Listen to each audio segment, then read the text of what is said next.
One of the most common questions that I get asked is what we do at the Boys and Girls Club.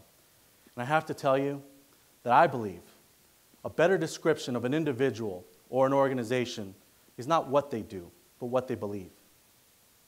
I believe that every child deserves a mentor and a role model in their life, because lack of that means the difference between success and failure, the difference between becoming a CEO, becoming a criminal, the difference between life and death. I believe that it shouldn't matter where you grow up or how much money your parents make to determine whether you have access to a quality education or whether you have the opportunity to reach your full potential. I believe, as mentor professionals and as donors, it is our privilege to be able to unlock this potential like we have with Daisy. And I believe that it is a moral and a civic obligation to invest in our kids and ensure that they're prepared for the economy that exists tomorrow. Now, when I tell people, when they come for a tour, we show them the club, we talk about all the services we provide, we talk about the family strengthening programs and the parenting classes, the clinic that we have on site and the healthcare that we provide, the tutoring and the mentoring and the sports, and all that long list of programs and services we offer. And I usually get the same look at the end of that tour. And it's a look of shock, it's a look of awe. Because people are amazed that this Boys and Girls Club not only offers so many diverse programs and workshops, but that we do it with excellence. And I have to tell you something. I don't think what we do is that special. All we do is treat each and every member we serve the same way you would treat your own kids. We want them to live healthy lifestyles. We want them to eat healthy. We want them to exercise. We want them to do well in school and stay out of trouble. We want them to graduate on time with a plan for their future. These are all the same expectations and the same standards that you would hold for your own kids. And I have one general rule of thumb. In every decision we make at the Boys and Girls Club, we treat each and every child as if they were our own. So when I tell you that I don't think what we do is special, what I mean is we don't lower the bar of expectation. For the first time in our history, we have a generation of kids that may not do better than their parents did because we have not prepared them for the economy that exists today, let alone the economy that will exist tomorrow. It is unfortunate but unregrettably accurate that we can look at a map and determine the success of a child based on their zip code. Let me say that again. We all in this room can look at a map of this county and determine success based on zip code. What we know to be true is that low-income students perform worse than middle-income students. That's undisputable. What we also know to be true is that if we provide the same level of access to the same resources, healthcare, tutoring, mentoring, sports, fitness, a relationship, a role model, we can close that achievement gap. All the research is clear to us. We know why kids fail. And in fact, as a country, we've developed systems around this failure. If we fail to educate our kids, we put them in jail. I read an article last week, and I learned that it cost California taxpayers $48,000 a year per inmate to incarcerate a criminal. $48,000. And I was curious, how do they spend $48,000 on a criminal? Half of it goes towards security, and it makes sense, right? I'm sure deputies aren't cheap. Half of it should go to that. About $9,000 goes towards their health care. About $1,000 goes towards their dental care. And another $1,000 goes towards their pharmaceutical and medicine. The rest of it goes to facilities, maintenance, and administrative costs. $48,000 a year. And if we can imagine that not all criminals will actually reform, we are making decades and decades worth of commitments at the rate of $48,000 a year. It cost our Boys and Girls Club, on average, $1,500 to $2,000 a year to keep them out of jail, and $48,000 a year for the state of California to imprison somebody. The simple math, even for those of us that aren't the best in finance, it makes perfect sense. Now, if you do the math even further, we can actually fund a Boys and Girls Club experience for a child for their entire childhood, from kindergarten to 12th grade, and never even hit half of what we spend on one criminal in 1 year. The math is simple. So what are we going to do about it? I want to be clear that this isn't a school district issue. This isn't a Latino or African American issue. This isn't a low-income family issue. And this isn't even a Santa Ana issue.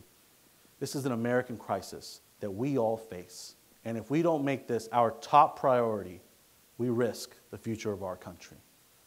If we don't prepare kids for the global economy and the economy that's waiting for them, we fail them again. There's a graph that we wanted to introduce you to today. And what it does, it demonstrates what's referred to as the achievement gap. And it's the performance of low-income students compared to middle-income students. And let me walk you through real briefly.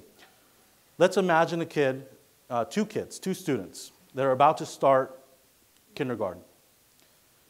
Before they even walk through the door on the first day of school, the middle-income student is already ahead of the game by at least 1 month.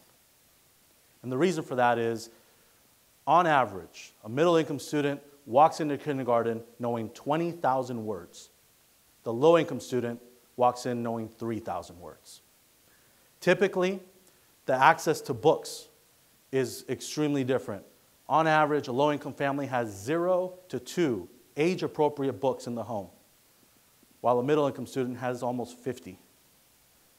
So from the very first day of school, middle-income student in the same classroom starts ahead. Now, that wouldn't be as big of a problem if for the rest of their academic career, they kept the same pace to each other. A month ahead really isn't significant. But here's what happens. They both learn at the same pace. So they both take the same number of steps forward, even though the middle-income student is 1 month ahead. At the end of kindergarten, they enter the summer period. And this is where we introduce you to the summer learning loss. What happens during the summer months? That middle-income student typically has access to summer camps, maybe museums, they read, and they actually gain 1 month of knowledge during just that short period of the summer months. That low-income student will actually lose 2 to 3 months of knowledge in the areas of math and the areas of reading. By the time they both walk into the same classroom in the first grade, the achievement gap has already widened. And what we see, and what's depicted on this graph, is that every single year, the same thing happens. They call this the summer slide. Every year, that low-income student loses 2 to 3 months every summer, and it continues to add up. By the time those two students are in the 5th grade, the gap between them is 2 to 3 years. That means that a 5th grade middle-income student in the 5th grade is typically performing at the 5th grade level in the areas of reading and math. The low-income student in the 5th grade is typically performing at the 2nd or 3rd grade level of reading and math. What does this mean? Well, I just introduced you to how much it costs to incarcerate a criminal.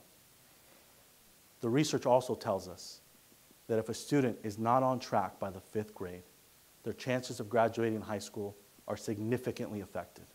And we know that if you don't graduate high school on time, or if you're illiterate, your chances of entering a life of crime also go through the roof. If we don't provide strategic intervention to prevent this learning loss from occurring and from closing that achievement gap, we will not see change in the statistics that we see in low-income communities.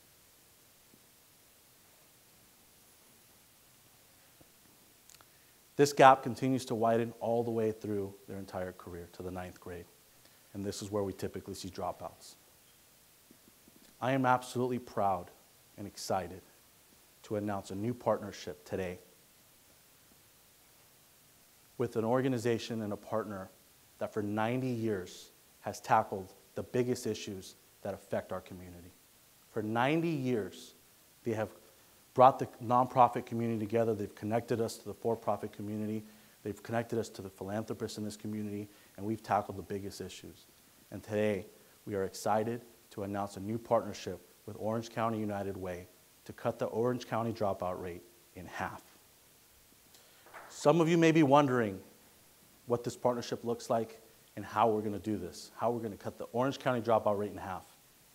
I just mentioned what the science tells us is happening to kids and what we need to do as a result of that crisis. For the last few months, we've been working with their team on developing a long-term strategy to close this achievement gap through early literacy and family strengthening. We are going to aggressively attack this problem from all angles.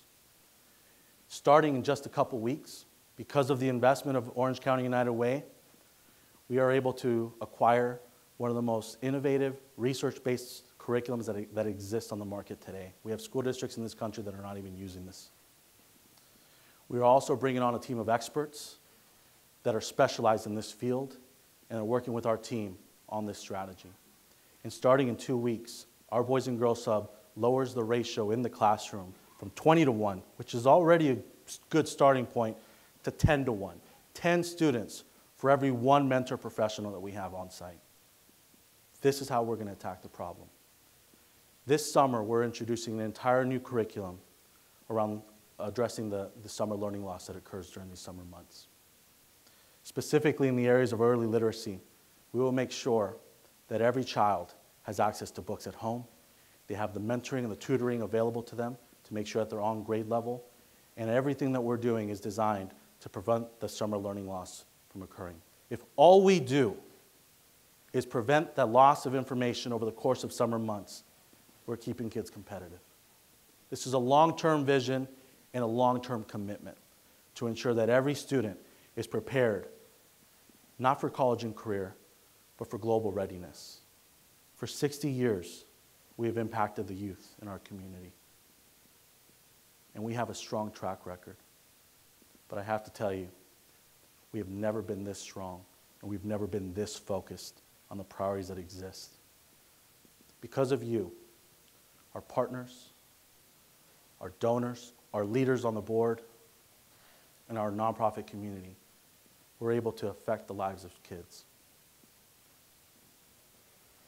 I said in the beginning, and I'll say it again, your support of our mission means everything to us. Here's the call to action. I want to talk briefly about the time that comes and goes every single day, 3 p.m. For several people, 3 p.m. comes and goes, and you never even notice it. But for kids in our community, 3 p.m. is everything.